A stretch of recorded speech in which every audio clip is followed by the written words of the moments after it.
Assalamualaikum warahmatullahi wabarakatuh. Selamat pagi semua.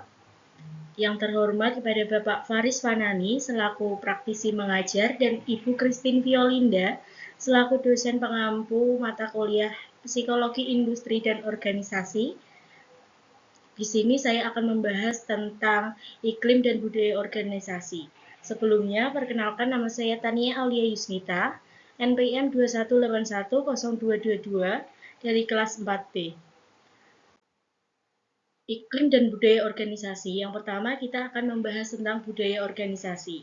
Menurut Amnway dalam tulisannya, How to Build a Corporation Culture, dalam majalah ASEAN Manager, September 1989, mendefinisikan bahwa budaya organisasi sebagai seperangkat asumsi dasar dan keyakinan yang dianut oleh anggota-anggota organisasi yang kemudian dikembangkan dan diwariskan guna mengatasi masalah-masalah adaptasi eksternal dan masalah integrasi internal. Budaya organisasi sendiri biasanya melibatkan seluruh pengalaman, filosofi, pengalaman ekspektasi, dan seluruh nilai yang ada di dalamnya.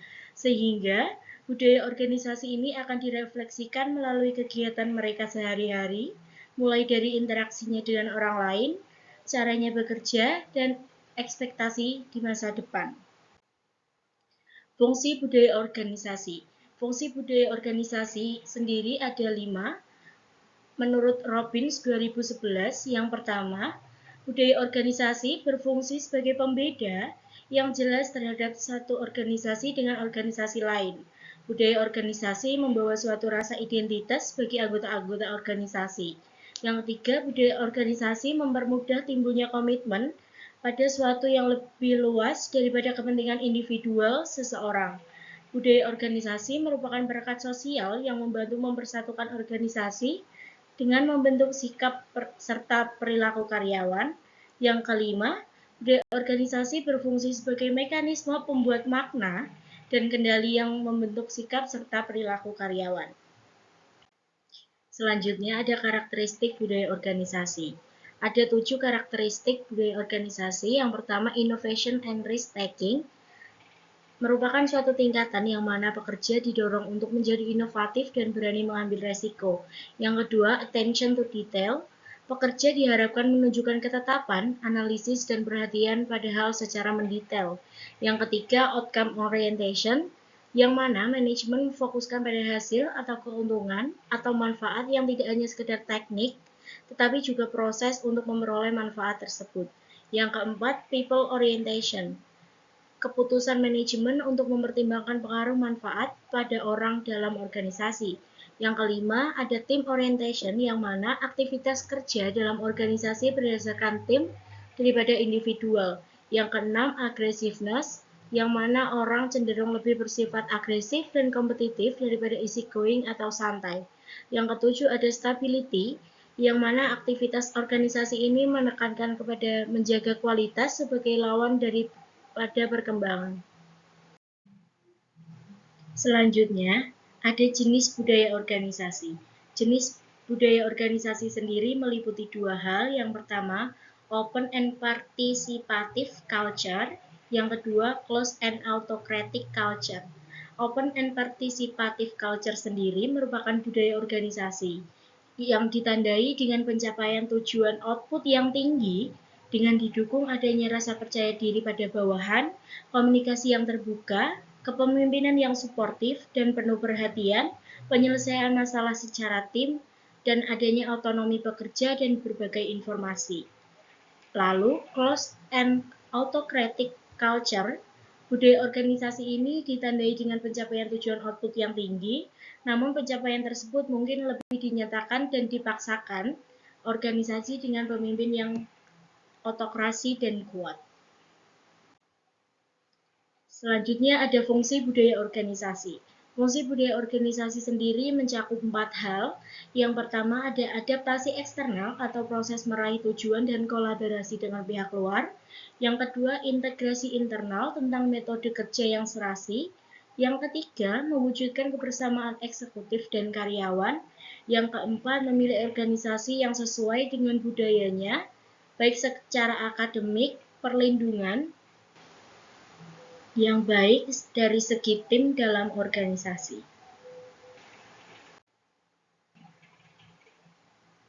Selanjutnya ada iklim organisasi.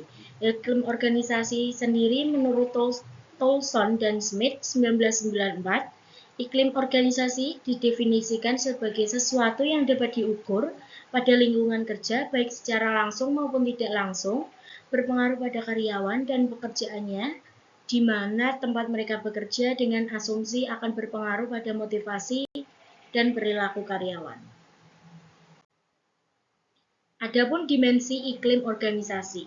Menurut Wiryawan, 2013, halaman 71, terdapat 6 dimensi yang diperlukan untuk mengukur iklim organisasi, yaitu sebagai berikut. Yang pertama, struktur atau structure. Struktur organisasi sendiri merefleksikan perasaan organisasi secara baik dan mempunyai peran dan tanggung jawab yang jelas dalam lingkungan organisasi. Yang kedua, standar-standar. Standar-standar sendiri dalam suatu organisasi itu mengukur perasaan tekanan untuk meningkatkan kinerja dan derajat kebanggaan yang dimiliki oleh anggota organisasi dalam melakukan pekerjaan yang baik. Yang ketiga ada tanggung jawab atau responsibility. Tanggung jawab sendiri merefleksikan perasaan para karyawan bahwa mereka menjauh bos sendiri dan tidak memerlukan keputusan oleh anggota organisasi lainnya. Yang keempat, ada penghargaan atau recognition. Penghargaan sendiri mengindikasikan bahwa anggota organisasi akan merasa dihargai jika mereka dapat menyelesaikan tugas pekerjaan secara baik. Yang kelima, ada dukungan atau support. Dukungan yang positif dari pimpinan dan para pegawai lainnya akan menciptakan situasi kerja yang kondusif. Yang keenam, komitmen. Komitmen sendiri merefleksikan perasaan bangga anggotanya terhadap organisasi dan derajat keloyalan terhadap pencapaian tujuan organisasi itu sendiri. Yang ketujuh ada faktor iklim organisasi menurut Stringer 2002. Yang pertama ada structure, yang kedua responsibility atau tanggung jawab, yang ketiga ada warmth and support atau dukungan, yang keempat ada penghargaan atau reward, yang kelima ada konflik, yang keenam organizational identity. Adapun perbedaan budaya organisasi dan iklim organisasi. Kalau iklim berangkat dari karakter masing-masing anggota yang kemudian berkembang dan mewarnai organisasi meski dapat berubah seiring perubahan organisasi. Sedangkan budaya itu sendiri berkembang dari nilai, norma, dan keyakinan anggota yang kemudian meluas sehingga setiap anggota organisasi memahami kondisi dan dapat bertahan dalam jangka waktu yang lama. Dengan kata lain, budaya organisasi dianggap sebagai istilah yang relatif luas dan longgar yang mencakup perilaku organisasi karyawan dan pemimpin serta norma-norma. Sedangkan iklim organisasi itu sendiri merupakan konsep yang lebih sempit tentang bagaimana karyawan mempersepsikan perilaku dan norma-norma ini. Bagaimana iklim dan budaya dapat berkembang dalam suatu organisasi? Ada 3 cara agar iklim dan budaya dapat berkembang dalam suatu organisasi. Yang pertama, adanya kontribusi pada perbedaan individual dari iklim dan budaya. Jika satu atau beberapa anggota mempengaruhi lingkungan secara negatif, maka lingkungan akan terpengaruh negatif dan begitu pula sebaliknya. Sehingga iklim dan budaya terjadi sesuatu dengan apa yang anggota persepsikan. Yang kedua, masuknya iklim dan budaya organisasi dari lingkungan eksternal. Ketika suatu perusahaan menerapkan keberhasilan akan iklim dan budaya organisasi yang lainnya, belum tentu akan meraih keberhasilan yang sama karena perbedaan yang ada baik dari segi tujuan maupun pendekatan. Yang ketiga, ada akibat dari desain organisasi. Desain organisasi berpengaruh dari sisi struktur organisasi yang merupakan sistem sentralisasi, formalisasi, dan spesialisasi karena nilai-nilai kepemimpinan adalah salah satu yang membentuk iklim dan budaya organisasi itu sendiri.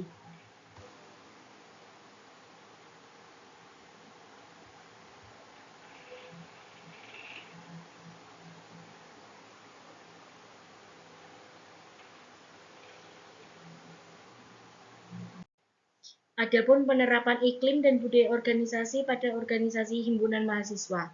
Iklim dan budaya organisasi adalah dua hal yang sangat penting dalam sebuah himpunan mahasiswa atau biasa yang disebut hima dalam lingkungan kampus. Iklim organisasi sendiri mengacu pada suasana atau atmosfer yang ada di dalam hima, sedangkan budaya organisasi mencakup nilai-nilai, norma, dan etos kerja yang dianut oleh anggota hima itu sendiri. Kedua hal ini sangat berpengaruh terhadap kinerja dan keberhasilan hima dalam mencapai tujuannya. Selanjutnya ada budaya organisasi hima di lingkungan kampus. Budaya organisasi hima sendiri mencakup nilai-nilai, tradisi, dan etos kerja yang dianut oleh anggota hima. Budaya organisasi yang kuat dapat memotivasi anggota hima untuk bekerja dengan lebih baik dan efektif, serta menciptakan identitas yang kuat bagi hima tersebut. Nilai-nilai seperti kejujuran, kerjasama, dan inovasi biasanya menjadi bagian dari budaya organisasi hima. Contoh kasus atau pengalaman yang menarik adalah ketika sebuah hima memiliki tradisi untuk mengadakan acara amal setiap tahunnya. Tradisi tersebut telah menjadi bagian dari budaya organisasi hima itu sendiri dan menjadi salah satu identitas yang kuat bagi hima tersebut. Yang selanjutnya ada iklim organisasi pada hima. Iklim organisasi dapat diartikan sebagai suatu atmosfer yang ada di dalam anggota hima. Iklim organisasi sendiri mencakup berbagai aspek, seperti hubungan antar anggota, cara berkomunikasi, tingkat kepercayaan, dan sebagainya. Iklim organisasi yang positif dapat memotivasi anggota hima untuk bekerja dengan lebih baik dan lebih efektif. Sedangkan iklim organisasi yang negatif dapat menghambat kinerja dan kreativitas anggota hima itu sendiri. Contoh kasus yang relevan adalah ketika terjadi konflik antar anggota hima, hal ini dapat berdampak negatif pada iklim organisasi. Konflik tersebut akan menciptakan suasana yang tidak nyaman dan membuat anggota hima sulit untuk melakukan kerjasama dengan baik. Adapun keuntungan mempunyai iklim dan budaya organisasi yang baik. Mempunyai iklim dan organisasi yang baik dapat memberikan banyak keuntungan bagi himpunan mahasiswa di lingkungan kampus, khususnya anggota UKRIS sendiri. Anggota hima akan merasa lebih nyaman dan termotivasi untuk bekerja dengan baik, sehingga kinerja hima dapat meningkat. Selain itu, juga akan terlihat lebih profesional dan memiliki reputasi yang baik di mata mahasiswa dan sivitas akademia. Contoh kasus atau data yang relevan adalah ketika sebuah hima berhasil memenangkan kompetisi nasional karena memiliki iklim dan budaya organisasi yang baik. Prestasi tersebut tidak hanya menjadi kebanggaan anggota hima, tetapi juga bagi seluruh mahasiswa dan sivitas akademia di kampus itu sendiri. Ada strategi untuk meningkatkan iklim dan budaya organisasi dalam hima. Ada beberapa strategi atau langkah-langkah yang mungkin bisa dilakukan untuk meningkatkan iklim dan budaya organisasi di hima di lingkungan kampus itu sendiri. Yang pertama, perlu ada komunikasi yang baik antar anggota hima untuk menciptakan hubungan yang harmonis sehingga bisa dilakukan dengan bersama-sama dan dengan baik. Yang kedua, perlu ada kebijakan yang jelas dan transparan dalam pengambilan keputusan. Yang ketiga, perlu adanya program pelatihan dan pengembangan diri untuk meningkatkan keterampilan dan pengetahuan anggota hima. Sekian pembahasan yang dapat saya sampaikan, kurang lebihnya mohon maaf. Wassalamualaikum warahmatullahi wabarakatuh.